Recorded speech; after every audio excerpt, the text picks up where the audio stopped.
Y a esta hora en el aporte de la política, como es jueves, tenemos a Orlando Goncalves, consultor político venezolano, que yo siempre digo que anda con su consultoría política por toda América Latina. Con él quería hablar sobre lo que ha resultado en Argentina, porque hay muchos temas que hemos conversado en cuanto a la ciudadanía, en cuanto a la necesidad de los partidos políticos para la democracia. Y la videocolumna de esta semana de Orlando es si ganó la propuesta o ganó el mensaje, haciendo referencia al caso Argentina. Vamos a invitar a seguir a Orlando en sus redes sociales, o Goncalves Consultor en Instagram y Orlando Goncal en Twitter o X. ¿Cómo estás? Bienvenido, Orlando. Muchas gracias, María Alejandra. Como siempre, un gusto saludarte a ti y a la audiencia. Bueno, efectivamente, en la videocolumna de esta semana hablamos de ¿ganó la propuesta o ganó el mensaje? Y nos referimos al caso de Argentina y al supuesto fenómeno de el señor Milei, que se ha vuelto una sensación mediática. Sí.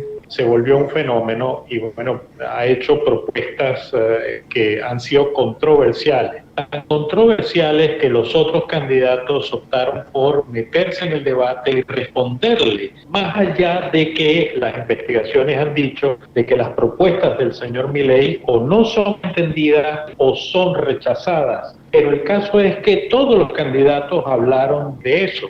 Dijeron que era una locura dolarizar la economía, que era absolutamente inviable eliminar el Banco Central, que era una estupidez crear el mercado de órganos, que era una locura privatizar la salud, la educación y la seguridad, entre otras cosas que el señor proponía. El señor comunica con un lenguaje muy agresivo, muy soez en algunos casos, refiriéndose a la gente de izquierda. Realmente él fue intérprete del malestar que tienen los argentinos. Exacto. Que vienen en una crisis desde el año 2000 hasta el día de hoy. Sin embargo, a pesar de que todo el mundo dice que el señor ganó, aquí habría que fijarse en un pequeño detalle. Quien realmente ganó fue la abstención, que llegó al 31%. El señor Milei sacó el 30%. Y hay que destacar esto de la abstención, porque en Argentina el voto es obligatorio, inclusive en las elecciones estas que se dieron, que son unas primarias, pero es obligatorio y además tiene una penalidad de $50 si tú no votas y no lo justificas por qué no votaste. Entonces, esa penalidad además es cobrada de manera efectiva a través de muchos mecanismos. El Estado tiene como cobrártelo. Entonces, que 31%, un tercio de la población argentina, haya resuelto no ir a votar y que un 30% haya votado por este señor, significa que la gente estaba harta y que se fueron por alguien que les representa un vengador de la clase política. O sea, repetimos el ejemplo o los casos de Pedro Castillo en el Perú, sí, de Jair Bolsonaro en Brasil, Trump en Estados Unidos, López Obrador en México. Colombia. Está votando por Colombia también. Colombia casi gana el señor Rodolfo Hernández, que también hablaba con epítetos, con groserías, sí, muy ofensivo. Fíjate lo paradójico del asunto del señor Rodolfo Hernández. Su partido se llamaba Liga Anticorrupción y el señor acaba de ser sancionado e inhabilitado por 10 años por corrupción. Entonces, el discurso, el mensaje estuvo en sintonía con la rabia que de la gente, pero definitivamente esto levanta pasiones, pero después el remedio puede terminar siendo peor que la enfermedad. Al final yo veo esto de mucha responsabilidad, una responsabilidad aún mayor que la de un médico que tiene una vida enfrente, porque de las políticas públicas de un político puede depender el beneficio o el perjuicio de un colectivo. Es correcto. Bueno, la irresponsabilidad del expresidente Trump y del expresidente Bolsonaro, por ejemplo, sí, con el tema del COVID-19, cuántas vidas se han podido salvar, sí, cuántas muertes se han podido evitar. La irresponsabilidad de esos dos mismos señores con salirse del Acuerdo de París para la lucha contra el cambio climático, contra la crisis climática. ¿Cuánto le va a costar eso en vidas y en problemas al mundo entero? O sea, afectan a los demás. Claro. Realmente es una gran responsabilidad, pero también, de nuevo vuelto, también le toca al ciudadano hacer su parte. Y en el caso argentino, bueno, 30% resolvió sacrificar $50, estamos hablando de un país donde el 40% es pobre, lo cual significa que esos $50 a mucha gente les son pesados, pero prefirieron no ir a votar. Es que ahí pasan también dos cosas que yo quisiera tu evaluación. Por un lado, el hecho de que tan fácil que pudiera ser porque la decisión está en manos del ciudadano votando o pasando factura, pero es que a veces no hay alternativas, ¿no? Está bien, vota nulo, vota en blanco, manifiéstate, bueno, protesta. En los países donde pueden. Claro, pero eso es una manera de ir a votar. El voto nulo lo puedes ejercer en cualquier lado. El voto en blanco a lo mejor no es contabilizable, pero el voto nulo es contabilizable en todas partes.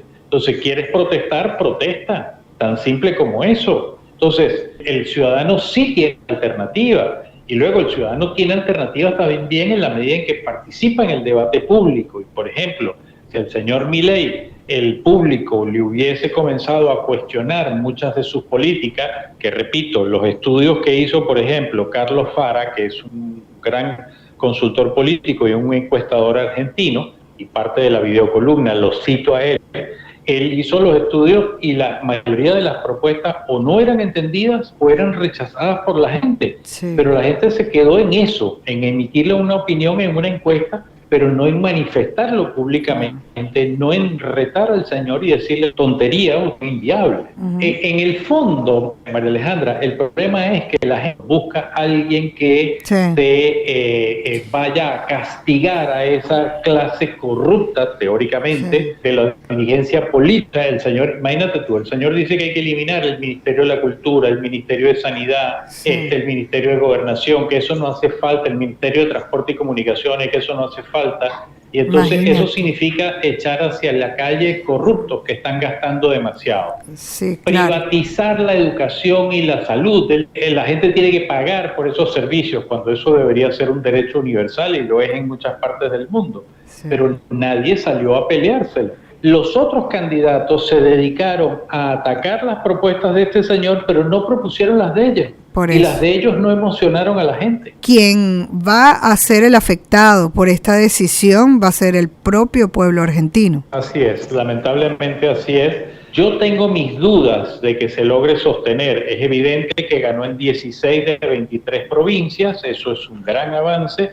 Es un partido nuevo con una estructura muy débil y me parece que esa debilidad en esa estructura, sumado a que el haber ganado las primarias levantó las alarmas, eso probablemente provoque que los partidos pongan un freno en el avance de este señor y por lo tanto ese señor no logre clasificar a segunda vuelta. Yo decía por un comentario en escrito que hice acerca de Ecuador, amanecerá en Ecuador y veremos, amanecerá en Argentina también y veremos. Lo cierto es que siempre un problema y una solución, tienen en sus manos los argentinos la decisión, así como los tenemos en todos los países donde podemos ejercer el voto. Yo te agradezco, Orlando, ya saben que pueden escuchar a Orlando todos los jueves, es nuestro asesor político de los jueves en el aporte de la política. Muchísimas gracias. Sigan sus videocolumnas a través del Instagram @Goncalves Consultor y en su Twitter o X @OrlandoGoncal. Gracias, Orlando. Siempre a tus órdenes. Un gran saludo. Despedimos desde la gerencia general Juana Bellorín, Armando López y Luis Pérez, desde la edición y grabación Luis Rodríguez, desde el control técnico en la coordinación de producción general del circuito Unión Radio Jesús Salazar, desde la jefatura de producción de Unión Radio 93.7 FM se despide Alexandra Gamboa. Jessica Molina lo hace desde la producción general del programa, desde la redacción de mundour.com en Anzoátegui, Saraí Portillo. La suscrita se despide desde el micrófono María Alejandra Malaver Bellorín, certificado de locución 36.581 y de productor nacional independiente 6.264. Sigan nuestras redes sociales, las de Gente y Ciudad, Twitter, Instagram, TikTok, @Gente y Ciudad ORG. Mis cuentas personales también son iguales en todas las redes, Twitter, Instagram, TikTok y LinkedIn, @Male_Malaver. Pueden escuchar nuestras entrevistas a todos los profesionales, les recuerdo, por todas las plataformas podcast o también en nuestra web genteyciudad.org. Nos despedimos, no sin antes recordarles que el objetivo es convertirnos en el ciudadano que el planeta necesita a partir de nuestra acción individual. La estrategia, dar siempre lo mejor de nosotros.